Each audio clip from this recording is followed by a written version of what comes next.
Coming up on Mountain News this morning, Kentucky State Police have identified the trooper who was shot near Bluegrass Airport on Sunday. And after nearly 50 years of service, the Kentucky Equal Justice Center announced its doors will close at the end of July. Dedicated to Eastern and Southern Kentucky, this is WYMT Mountain News this morning. Good morning. Happy Thursday to you, Mountain family. I'm Amelia Lee here with you on this July 17th. We're just about at 5 o'clock this morning, and that means it is time to check on in with meteorologist Jim Caldwell for a look at the forecast. Jim, tell us what's going on. Our first alert weather day continues through the weekend. The reason? Same thing as yesterday. We had some thunderstorms go through the area that had the potential to bring heavy rain and severe elements. Well, the same thing continues out there today. But here's the catch. It's not going to rain every single minute of the day. You'll find periods of sunshine. It'll actually be nice. But at that time, it gets a little steamy because you're in between those showers and those thunderstorms. So it's one of those setups. But today, I think the storms are a little more likely into the afternoon and evening hours. So you're going to get the thunderstorms going. Outside of any significant rain, you still get really warm. The potential is there to get up close to 90 degrees again today. Factor in the humidity, and it's going to feel like the mid and upper 90s. So something that we will be evaluating and watching over the coming days. Thanks, Jim. A woman was sentenced to life in prison without the possibility of parole in a 2022 Jackson County murder case. Karen Clemens pleaded guilty to multiple charges, including murder in connection with the death of 83-year-old Mary King Abrams. This incident started in July 2022 when police found Abrams dead inside a home in McKee. KSP later launched an investigation, which resulted in the arrest of Clemens a couple of months later. A man in Whitley County was indicted for attempted murder. Ricky Anderson was also indicted on charges of wanton endangerment. This incident happened back in March when police say he reportedly fired a gun toward his son. According to an arrest citation, after he ran out of ammunition, Anderson went to grab another firearm and fired shots at his son again. Kentucky State Police have identified the trooper who was shot near Bluegrass Airport on Sunday. They say Trooper Jude Remlin was shot during a traffic stop on Terminal Drive. He suffered serious injuries after he was shot by Guy House. He was taken to the hospital in stable condition. Remlin has been with KSP for 3 years and works with the Frankfort Post. KSP is grateful for the outpouring of support for the trooper since Sunday. Yesterday marked 2 months since a deadly tornado damaged many businesses, homes, and various buildings in southern Kentucky. In Pulaski County, some rebuilding is already underway. For others, it'll be a time-consuming and lengthy project. Officials say help is available, but more is needed. WYMT's Phil Pendleton has an update.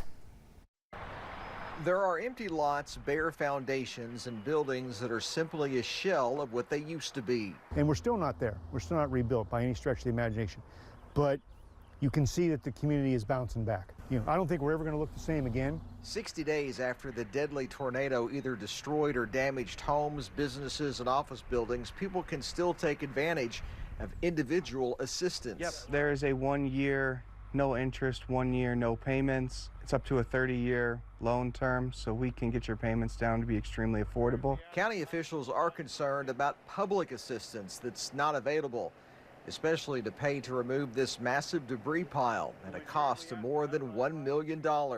If we don't get that public assistance declaration from the federal government, I'm not entirely sure how we're going to deal with that. The South Kentucky RECC, likely the largest facility in the county to be damaged or really destroyed by the tornado, and officials tell me that the process to rebuild will likely take up to 2 years. Within 2 months, officials say they have been overwhelmed with gratitude over the tremendous amount of help given them, and they expect that to continue. You may have been spared in this one, the next time it may be you, and if you can help your neighbor, do it. Because a lot of times that assistance breaks down to neighbor helping neighbor, and there was a ton of that. People have until next Wednesday, July 23rd, to apply for the individual assistance. In Pulaski County, Phil Pendleton, WYMT Mountain News.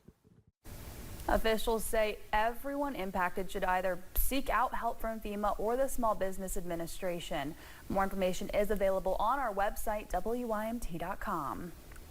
Well, many folks in Laurel County are still recovering from the tornado in May. While many community members have taken steps to recover, there's still a long road ahead to rebuild.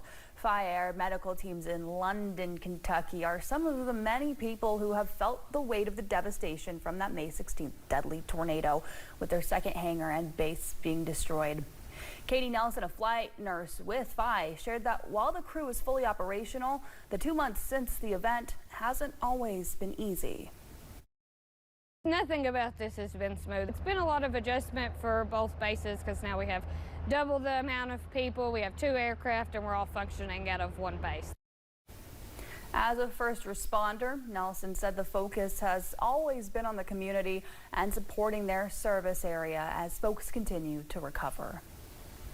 Well, if you were impacted by the May tornado in Laurel and Pulaski counties, you have 1 week left to apply for FEMA assistance. FEMA leaders say they've approved more than $2 million throughout Kentucky for this tornado outbreak, as there were other tornadoes in the state. For more details about applying for FEMA disaster assistance, you can visit disasterassistance.gov. We've got more details about this at 6. An Eastern Kentucky superintendent received a new contract. Perry County School District Superintendent Kent Campbell got a new contract which would be effective on July 1st, 2026.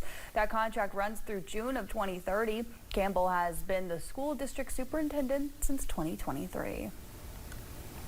Governor Andy Beshear is in South Carolina to promote Kentucky's economic success at a union advocacy rally. The governor stopped in Greenville to speak at the AFL-CIO's 67th annual convention. It's part of a union advocacy tour. Some folks believe this trip is in preparation for the 2028 presidential race, but the governor did not address these rumors. Governor Beshear will appear at events in Columbia in the next 2 days.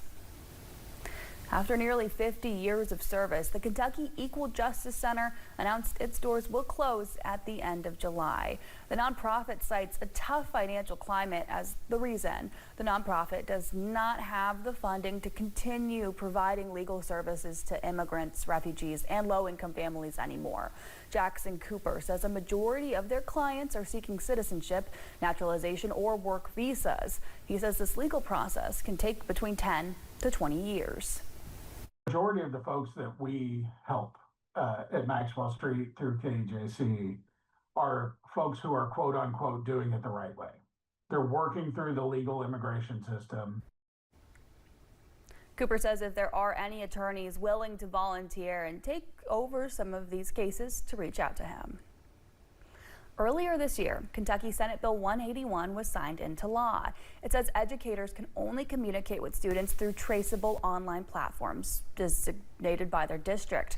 But when emergencies happen and educators need to get in contact with students quickly, some tell us the bill does more harm than good. The issue has become a topic of conversation after reports of an active aggressor last Sunday impacting a basketball tournament in Louisville. And a lot of the biggest problem right now is everyone says, oh, just use the approved app. Well, a lot of districts don't have the approved app in place yet. And even if they do, the students may not necessarily have that on their phone and have not had training on how to use it because we're not back in school. Sloan says she believes legislators will be revisiting Senate Bill 181, but she does not know what changes they plan to make to it. Members of Congress and Wall Street are watching the White House closely as the fate of Federal Reserve Chairman Jerome Powell hangs in the air. During a White House meeting with the Crown Prince and Prime Minister of Bahrain, President Donald Trump confirmed CBS News reporting that he discussed firing Federal Reserve Chairman Jerome Powell with Republican lawmakers Tuesday. The president has been critical of Powell for weeks for not lowering interest rates and expressed concern to reporters about his job performance, taking aim at a $2.5 billion renovation underway at the Federal Reserve. Well, thanks so much for getting your day started with us on Mountain News this morning at 5.